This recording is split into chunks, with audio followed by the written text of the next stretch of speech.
Hello, this is Alexander Cross with Law Offices of Cross & Associates. If you'd like to learn more about criminal defense, be sure to subscribe to our channel, Law Offices of Cross & Associates. So we received an interesting inquiry here on our YouTube channel. This has to do with a hit and run. Hit and run attorney, San Rafael. Criminal attorney, San Rafael. Accused of a crime, San Rafael. Let's see. My brother is being accused of hit and run. He drove my car at the time of the accident and was drunk. The police are looking for him, but he left the country. What will happen if the police can't find him? Well, let's go back to the whole he was drunk thing. Do the police have evidence that he had alcohol in his system? Were they able to do the field sobriety tests? Were they able to show that the alcohol was specifically impeding his ability to safely operate the motor vehicle? The reason is because if the police didn't have a chance to do a field sobriety test, they can't show what his blood alcohol level was. That's number one. And number two, even if he had alcohol in his system, that doesn't mean that the alcohol was specifically impeding his ability to safely operate the motor vehicle. Because people have car crashes all the time. Doesn't mean that they're drunk. So the alcohol part, as long as they don't have any evidence of that, they really can't charge him with that. So let's get the alcohol out of the way.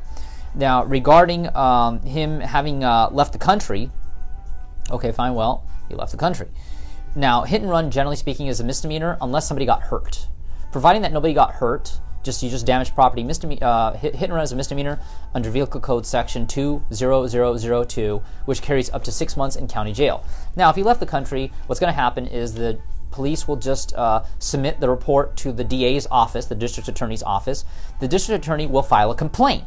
Then, at the arraignment date, the judge will say, Mr. Francis, where's Mr. Francis?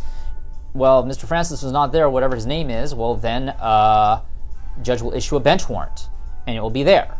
And if your brother tries to come back into the country, they'll get him. They'll get him on that warrant.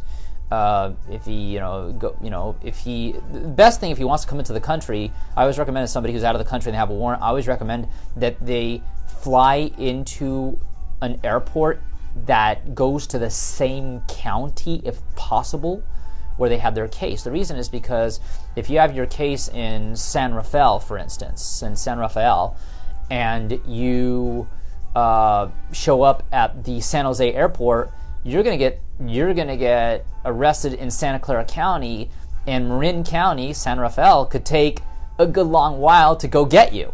So you don't want to do that. You definitely don't want to do that. If possible, go to SFO. It's closer, but definitely you want to go to the closest airport possible because you don't want to be stuck in custody waiting for them to transfer you.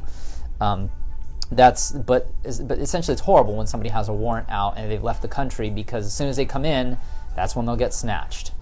But that's the only way the case could ever get resolved.